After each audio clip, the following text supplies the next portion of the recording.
So besides E being the obvious place to talk about emotions, there's a bigger reason why I'm starting this section of the course with emotions, because it really is the starting point. If you move forward with the other steps, still suffering from the pain and fear and stress and anxiety and guilt and maybe even shame that I know can come along with serious, burdensome credit card debt, you're undermining your ability to really do it effectively. You're not going to be going through your accounting if you're stressed and angry. You're certainly not going to be getting on a phone call with a collection agent if you're stressed and angry. That's going to be setting yourself up for failure. So we need to face and address and work through and dissipate those negative emotions first in order to be able to face the next steps from that place of treating it like a business. Because I guarantee you, if you are still emotional on those phone calls, the debt collector will know that and use it to their advantage. But we are going to take you out from being behind the 8 ball, put the cue stick in your hand, and let you start calling the shots. To do that, I want to ask you a question. What is debt? We're so afraid of it. We're so stressed by it. We're so anxious about it. We're so consumed with this thing called debt. What is it? It's a number in a computer. It's a number in a computer somewhere that says you owe somebody money. That in and of itself is not a painful thing. It's just a thing. It's a number in a computer. What's painful are the associations that we attach to that thing, the meaning that we start giving to it. We start getting in our own heads and telling ourselves that number in the computer means I have to send a big portion of my paycheck to the bank every month. And when I do, I can't pay all my bills. And then I'm making choices between important bills and what am I going to sacrifice and where am I going to pay? And that causes me stress. And when I get stressed, my loved ones around me see me be stressed and I'm sleeping less and on and on and on. We make associations about that number in that computer that cause us the pain and fear and guilt and shame and anxiety. And those emotions then lead to physical manifestations, right? Now that you're sleeping less, you're trying to work harder to make more money, but you're not working as well or as effectively because you're tired.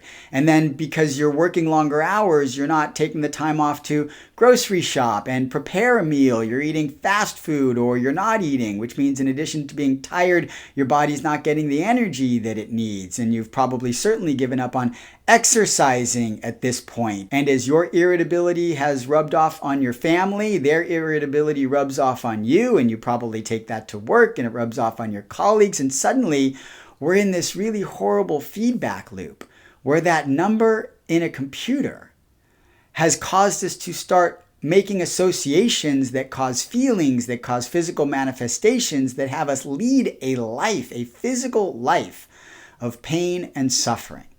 So here's what I'm going to tell you about all of that. It's in your mind. It's in your head.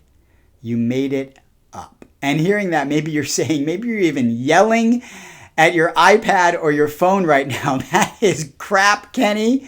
My debt is real. My pain is real. Don't take it away from me. It's all I have. But it's not. The emotions are in your mind. So deeply rooted in your mind that you believe they are real and that you have no control over them. That you have no choice but to feel all of that pain and live with the physical manifestations of that pain all the way until the debt is gone. Physical pain is different. If you break your leg, it hurts, no doubt. Physical pain is in the moment real. But emotional pain that we create inside of our bodies based on the experiences that we're living through in life that we find unsatisfying or difficult, that is a choice.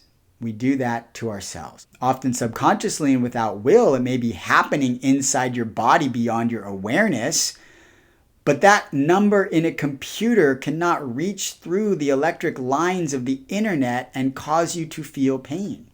A debt collector cannot reach through the telephone into your heart and cause you to feel pain. There is no physical presence on you causing you pain.